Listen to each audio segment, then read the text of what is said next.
You wake up slowly. There's no alarm pulling you out of sleep, no notification, no meeting, no commute waiting for you on the other side of consciousness.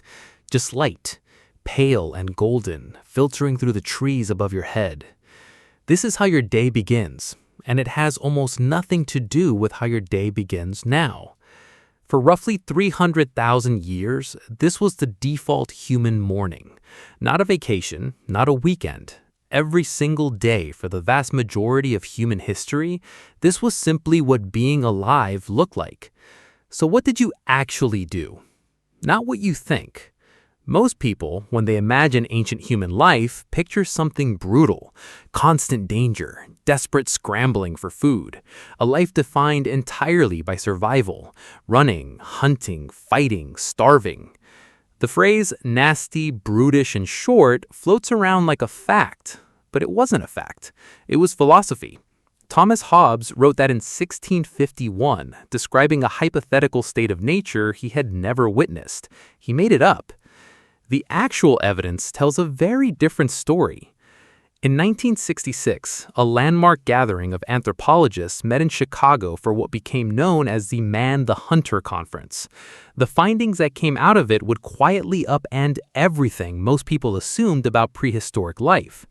Researcher Richard Lee had spent years living among the Juahuansi, a hunter-gatherer people of the Kalahari Desert in southern Africa, and his data was striking. The Juahuansi, whose way of life closely mirrored what your ancestors practiced for hundreds of thousands of years, spent an average of only 15 to 20 hours per week acquiring food. That's it. The rest of their time was unscheduled. 15 to 20 hours a week. You probably spend more time than that in meetings. So, if ancient humans weren't spending every waking hour surviving, what were they doing? Let's reconstruct the day. You rise near dawn, but not by force. Your body woke itself. No artificial light had disrupted your melatonin cycle. No screen had kept you alert past the hour your brain wanted to shut down. You slept when it got dark and woke when it got light, sometimes stirring briefly in the night to tend the fire or talk quietly with whoever was awake nearby. Researchers Jerome Siegel and Gandhi Yedish, who studied sleep patterns in three modern hunter-gatherer groups, the Hadza of Tanzania, the San of Namibia, and the Tsimane of Bolivia, found that these groups typically slept between 5.7 and 7.1 hours per night on average. Not the mythical 8 hours, but deep, uninterrupted, high-quality sleep, because nothing in their environment worked against it. You eat something. Leftovers from last night maybe, some tubers someone dug up and roasted, a piece of dried meat. Breakfast is casual, not a ritual. Then the day opens up. Depending on the season, you might spend a few hours foraging. Women, and this is important, were often the primary food providers in hunter-gatherer societies, a fact that tends to surprise people raised on the image of the mighty male hunter. Plant foods, tubers, berries, seeds, roots, nuts, these could account for 60 to 80% of a group's caloric intake. Hunting happened, but it was irregular, often unsuccessful, and the meat was shared communally when it came in. You didn't necessarily hunt every day. You didn't need to. When foraging was done, you came back to camp, and here's where it gets interesting. You rested. Not because you were lazy, because rest was rational.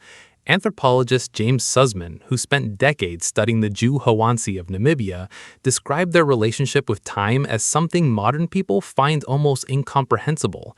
They didn't stockpile food. They didn't plan weeks in advance. They trusted that the environment would provide, and because they'd learned it deeply over generations, it usually did. The result was something Suzman called a demand economy. You took what you needed, when you needed it, and then you stopped. The afternoon might be spent in a dozen ordinary ways. Someone makes tools, napping a piece of flint into a sharp edge, repairing a spear, weaving a basket. This isn't drudgery, it's skilled work, the kind that requires focus and takes years to master. Children play nearby, and their play isn't supervised or scheduled. It's physical, creative, sometimes rough. Peter Gray, a developmental psychologist at Boston College, has argued that hunter-gatherer children's play was essentially self-directed education. They learned to navigate conflict, build social bonds, practice physical skills, and understand the natural world, all without a single adult intervention. Someone tells a story. This is perhaps the most underrated part of ancient human life. Fireside storytelling wasn't entertainment in the passive sense. It was the transmission of everything that mattered. Anthropologist Polly Wiessner studied the Jew Hawansi and compared the conversations they had during the day versus around the fire at night. Daytime talk was mostly practical. Who's going where, what food is available, small social negotiations. But nighttime talk, firelight talk, was almost entirely stories, myths, moral lessons, tales of people in distant places, characters whose choices illustrated consequences. Wiessner found that this kind of narrative-driven conversation occupied around 81% of evening campfire time. Your ancestors weren't just surviving, they were building a shared understanding of the world. You also spent a significant amount of time doing something that might embarrass you to admit you still need: grooming. Social grooming, picking through someone's hair, examining skin, sitting close, was one of the core bonding mechanisms of early human groups. Robin Dunbar, an evolutionary psychologist at Oxford University, has argued that language itself may have evolved partly as a kind of vocal grooming, a way to maintain social bonds at a larger scale than physical touch alone could sustain. Your group of 20 to 50 people was everything. The bonds you built with them were survival infrastructure. And then there was making things, not just tools, art. At Blombo's cave in South Africa, archaeologists found pieces of ochre, a reddish pigment, engraved with geometric patterns dating back roughly 75,000 years. At Chauveau Cave in France, paintings of bison, horses, and rhinoceroses cover the walls, executed with a skill and intentionality that still stuns researchers today. These are not the marks of desperate creatures scrambling for survival. These are the works of people who had enough time, enough stability, and enough inner life to care about creating something beautiful. Your day winds down slowly. There's no hard cutoff, no commute home, no clocking out. The fire gets fed. Someone cooks. Food is shared, not split evenly by transaction, but given freely, because the social expectation in hunter-gatherer groups was that generosity circulated. Researcher Michael Gervin, an anthropologist at the University of California, Santa Barbara, found that food sharing among hunter-gatherers wasn't just kindness, it was a form of mutual insurance. You fed someone today, they fed you during the week when you came back empty-handed. Reciprocity without ledgers. The children fall asleep first, usually near adults. No separate bedrooms, no cribs in another room. Infants were held almost constantly in these societies, carried against the body for hours a day. Jean Leidloff, who spent years with the Yaquana people of South America, described the complete absence of infant crying that she witnessed, not because the babies were unusually content, but because they were never left alone long enough to cry. Contact was the default. The fire dies lower. The conversation softens. Someone starts to hum.